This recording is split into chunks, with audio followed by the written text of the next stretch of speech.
Muito bem, turma, sejam bem-vindos à aula de número 14 da nossa disciplina de Sistemas de Controle 1. Hoje iremos iniciar os estudos sobre estabilidade de sistemas de controle.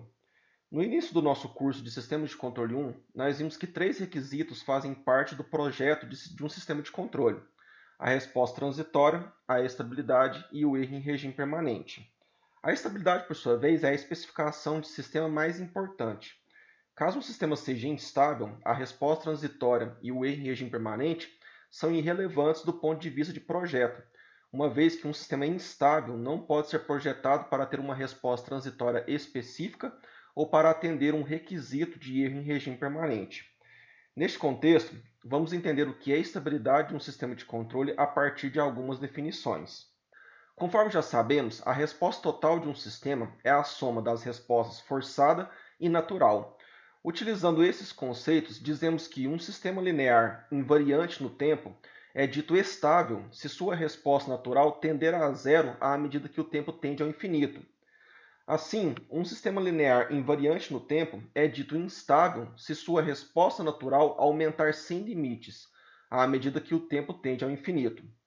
Existe ainda um terceiro conceito, que é o conceito de sistema marginalmente estável. Um sistema linear invariante no tempo é dito marginalmente estável se sua resposta natural não decair nem aumentar, mas permanecer constante ou oscilar à medida que o tempo tende ao infinito. Dessa forma, a definição de estabilidade implica que apenas a resposta forçada permaneça, à medida que a resposta natural tende a zero. Conforme vocês puderam observar, essas definições que acabamos de ver se baseiam em uma descrição da resposta natural. Entretanto, quando se observa a resposta total, pode ser difícil às vezes separar a resposta natural da resposta forçada. Dessa forma, podemos utilizar outro conceito para definir a estabilidade. Caso a entrada do sistema seja limitada e a resposta total não estiver tendendo ao infinito à medida que o tempo tende ao infinito, então a resposta natural obviamente não estará tendendo ao infinito. Assim, uma definição alternativa de estabilidade, que diz respeito à resposta total, é de que um sistema é dito estável se toda entrada limitada aplicada no sistema gerar uma saída limitada. Por outro lado, se a entrada for limitada, mas a resposta total for ilimitada, o sistema é instável, uma vez que podemos concluir que a resposta natural tende a infinito à medida que o tempo tende a infinito. Conforme vimos na nossa aula de número 10, onde estudamos sobre polos e sistemas de segunda ordem, os polos do semiplano da esquerda produzem respostas naturais de decaimento exponencial puro, ou senoides amortecidas. Essas respostas naturais tendem a zero à medida que o tempo tende a infinito. Assim, se os polos do sistema em malha fechada estiverem na metade esquerda do plano S e, consequentemente, tiverem parte real negativa, o sistema será estável. Dessa forma, os sistemas estáveis possuem função de transferência em malha fechada com polos apenas no semiplano da esquerda. Os polos do semiplano da direita, por outro lado, produzem respostas exponenciais crescentes puras, ou senoides exponencialmente crescentes. Essas respostas naturais tendem a infinito à medida que o tempo tende a infinito. Assim, se os polos do sistema em malha fechada estiverem na metade direita do plano S e, consequentemente, tiverem a parte real positiva, o sistema será instável. Além disso, os polos com multiplicidade maior que 1 no eixo imaginário, ou seja, pares de polos posicionados sobre o mesmo ponto no eixo imaginário, levam à soma de respostas da forma a vezes t elevado a n vezes cosseno de ômega-t mais φ, em que n é igual a 1, 2, 3 e assim por diante, onde a amplitude tende a infinito à medida que o tempo tende a infinito. Portanto, os sistemas instáveis possuem funções de transferência em malha fechada com pelo menos um polo no semiplano da direita e ou polos com multiplicidade maior que 1 no eixo imaginário. Por fim, já os sistemas que possuem polos com multiplicidade 1 no eixo imaginário apresentam oscilações senoidais puras, não amortecidas, como resposta natural. Essas respostas não apresentam aumento e nem diminuição em suas amplitudes. Dessa forma, os sistemas marginalmente estáveis possuem funções de transferência em malha fechada apenas com polos no eixo imaginário com multiplicidade 1 e polos no semiplano da esquerda. Assim, se nós determinarmos os polos da função transferência em malha fechada, t de s, através da fatoração do polinômio do denominador da função de transferência, também conhecida como equação característica, é possível verificar se a função de transferência em malha fechada apresenta polos com parte real positiva. Se apresentar, o sistema é instável. Por outro lado, em uma situação onde a fatoração da equação característica de t de s é complicada de se realizar sem artifícios computacionais, é possível verificar a estabilidade de um sistema em malha fechada através do critério de Routh-Hurwitz. O critério de Routh-Hurwitz é um método que fornece informações sobre a estabilidade sem a necessidade de se calcular os polos do sistema em malha fechada. Com esse método, podemos dizer quantos polos do sistema em malha fechada estão no semiplano da esquerda, no semiplano da direita e sobre o eixo Jômega. Portanto, o método não informa as coordenadas dos polos, mas sim a quantidade de polos em cada seção do plano S. Por mais que existam hoje calculadoras e computadores modernos que podem nos dizer a posição exata dos polos do sistema, ainda assim, o critério de Routh-Hurwitz é um método importante do ponto de vista de projetos. Neste contexto, caso exista um parâmetro desconhecido no denominador de uma função de transferência em malha fechada, é difícil determinar por meio de uma calculadora a faixa de valores desse parâmetro que resulta na estabilidade do sistema. Já com o método de Routh-Hurwitz, é possível determinar essa faixa de valores de forma bem precisa. O critério de Routh-Hurwitz apresenta dois passos para ser realizado. O primeiro deles consiste em gerar uma tabela de dados chamada tabela de Routh. E o segundo passo consiste em interpretar a tabela de Routh para determinar quantos polos do sistema em malha fechada estão no semiplano da esquerda, no semiplano da direita e sobre o eixo imaginário. Assim, para aplicarmos o método, primeiramente precisamos estar de posse da equação característica do sistema em malha fechada, definida pelo polinômio do denominador da função de transferência. Em seguida, damos prosseguimento à construção da tabela de Routh. Essa tabela é montada, primeiramente, rotulando as linhas com potências de S, indo da potência mais alta do denominador da função transferência em malha fechada até S elevado a zero. Em seguida, montamos a linha com o coeficiente da potência mais alta de S no denominador, listando horizontalmente os coeficientes do polinômio da equação característica, mas sempre pulando um coeficiente. Na segunda linha, listamos horizontalmente, começando com a segunda potência mais alta de S, todos os coeficientes que foram pulados na primeira linha. Os elementos remanescentes são preenchidos da seguinte forma. Cada elemento é o negativo do determinante de elementos das duas linhas anteriores dividido pelo elemento da primeira coluna diretamente acima da linha que está sendo calculada. A coluna da esquerda do determinante é sempre a primeira coluna das duas linhas anteriores. E a coluna da direita é construída dos elementos da coluna acima e à direita. Uma vez entendido como construir a tabela de Routh, precisamos interpretá-la. A tabela de Routh básica se aplica a sistemas com polos no semiplano esquerdo e direito. Os sistemas com polos imaginários e o tipo de tabela de Routh resultante serão discutidos em outra aula, quando formos ver a respeito dos casos especiais do critério de Routh-Hurwitz.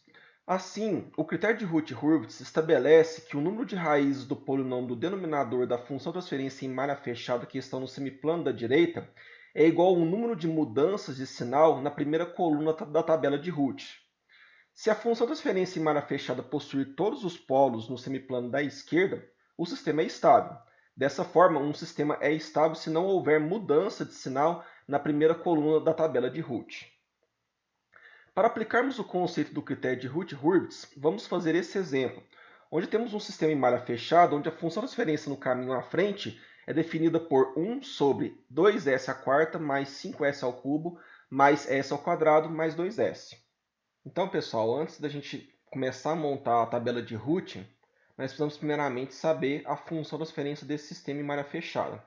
Como o sistema em malha fechada aqui, como o sistema, na verdade, é um sistema com argumentação unitária, o nosso t de s vai ser definido por g de s dividido por 1 mais g de s. De tal forma que nós temos, então, que o nosso t de s vai ser dado por 1 sobre 2s² mais 5 vezes s ao cubo, mais s ao quadrado, mais 2 vezes s, dividido 1 mais 1 sobre 2 vezes s à quarta, mais 5 vezes s ao cubo, mais s ao quadrado, mais 2 vezes s. O que vai definir para a gente, então, um t de s, que vai ser dado por 1 dividido por 2 vezes s à quarta, mais 5 vezes s ao cubo, mais s ao quadrado, mais 2 vezes s, mais 1. Então, essa aqui é a nossa função de transferência em malha fechada. Agora a gente vai começar então a fazer a montagem, né, da nossa tabela. Então, para a primeira linha, nós vamos iniciar aqui, né, com o coeficiente do maior expoente de s, né, que é o s elevado à quarta, que é 2. E vamos continuar montando a linha aqui, sempre pulando um expoente. Então, nós temos o 2s à quarta, nós temos o 1 vezes s ao quadrado, e nós temos 1 vezes s elevado a zero. Para a segunda linha, a gente vai montar ela com os coeficientes, né, que nós pulamos, né, iniciando ali pelo coeficiente que multiplica o segundo maior expoente de s, que é o s ao cubo. Então, nós temos aqui 5, 2, que é 2 vezes s. E aqui, como nós não temos nada, né, não temos nenhum s elevado a menos 1, nem tem como ter, nós vamos definir então como sendo igual a zero. Então, dando continuidade, para nós montarmos aqui o primeiro elemento da terceira linha da nossa tabela de Root, nós vamos definir ele como sendo igual a menos o determinante.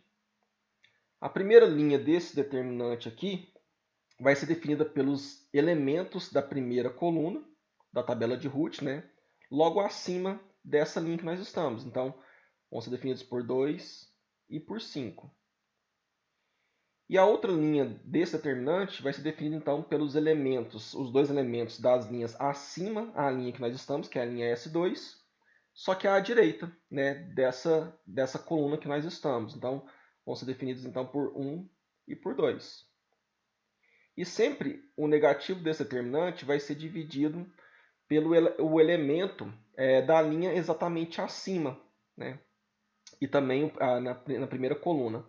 Então, dividido por 5. O que vai dar um valor aqui, então, para esse elemento nosso aqui, de 0,2.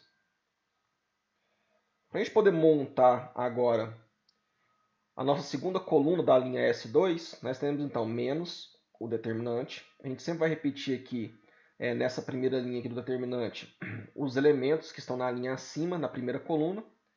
Então, 2 e 5. E agora nós vamos pegar os dois elementos que estão à direita dessa coluna que nós estamos, que nesse caso é 1 e 0. E sempre dividido ali pelo primeiro elemento da linha acima, que é 5 nesse caso. O que vai dar aqui um valor igual a 1. Para essa terceira coluna nossa, nós teremos então menos o determinante. Vamos repetir então 2 e 5. Como nós não temos nenhum elemento, ou melhor dizendo, nenhuma coluna à direita, nós preenchemos o restante dos elementos aqui como sendo igual a 0. E dividido então por 5 novamente, que vai dar um valor aqui igual a 0. Vamos agora então para a nossa linha S1.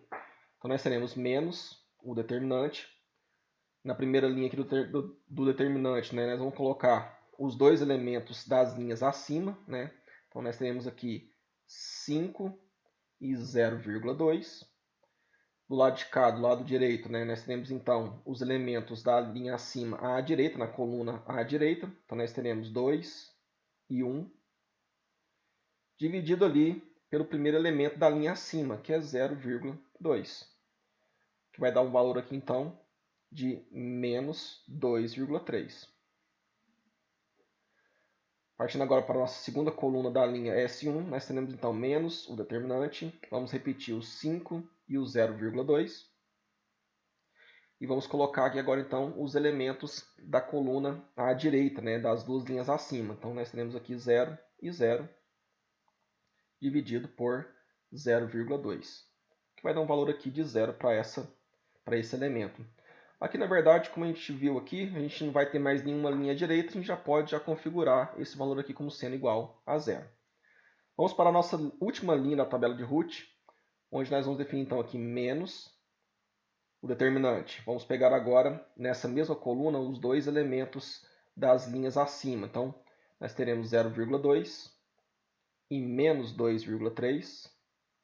À direita, nós temos então 1 e 0, dividido por menos 2,3, o que vai dar aqui um valor de 1.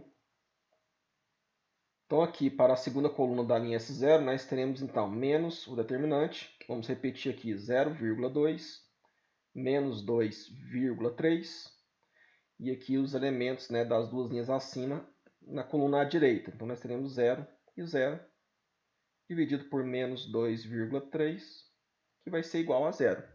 E aqui não tem como ser outro valor a não ser 0.